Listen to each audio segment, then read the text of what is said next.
भारत में चीन के राजदूत शू फेइहोंग ने कहा है कि एशिया की दो बड़ी उभरती अर्थव्यवस्थाओं भारत और चीन को किसी भी प्रकार के टैरिफ और व्यापार युद्ध का कड़ा विरोध करना चाहिए और बहुपक्षीय व्यापार प्रणाली को बनाए रखना चाहिए।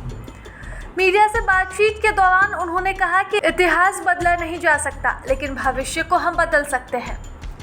शू फेइहोंग ने कहा, हमें समान और सुव्यवस्थित बहुध्रुवीय विश्व और सभी के लिए फायदेमंद और समावेशी वैश्विक आर्थिक प्रणाली का समर्थन करना चाहिए। किसी भी प्रकार के टैरिफ और व्यापार युद्ध का विरोध करना चाहिए और विकासशील देशों के साझा हितों की रक्षा करनी चाहिए।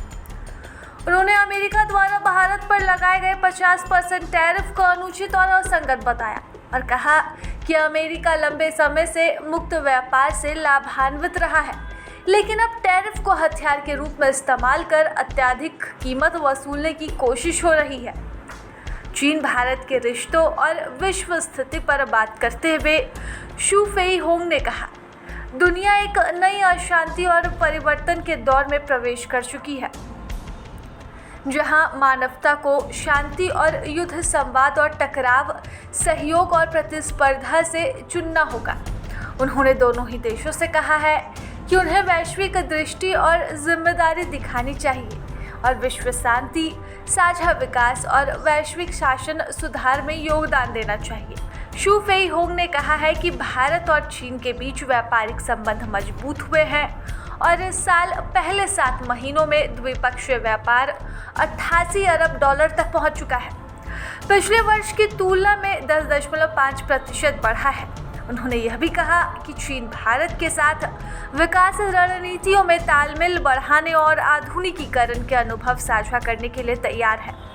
उन्होंने बताया कि इस साल चीन की राजनयिक मिशनों ने 2,40,000 से भी अधिक वीज़ा भारतीय नागरिकों को जारी किए हैं। इसके अलावा चीन ने तिब्बत के कांग्रेनबोक और मापान यूको के लिए भारतीय तीर्थ यात्राओं को फिर से शुरू कर दिया है, जबकि भारत ने चीन के नागरिकों के लिए टूरिस्ट वीज़ा जारी करना शुरू कर दिया है। आपको बता दें कि भारत और चीन के बीच ये मधुर संबंध तब देखने को मिले जब ट्रंप ने चाइना और भारत दोनों के ही ऊपर अपने टैरिफ का शिकंजा कसना चाहा, जिसके बाद से ही भारत और चाइना की दूरियां खत्म हो रही है और दोनों ही नज़दीक आ रहे हैं।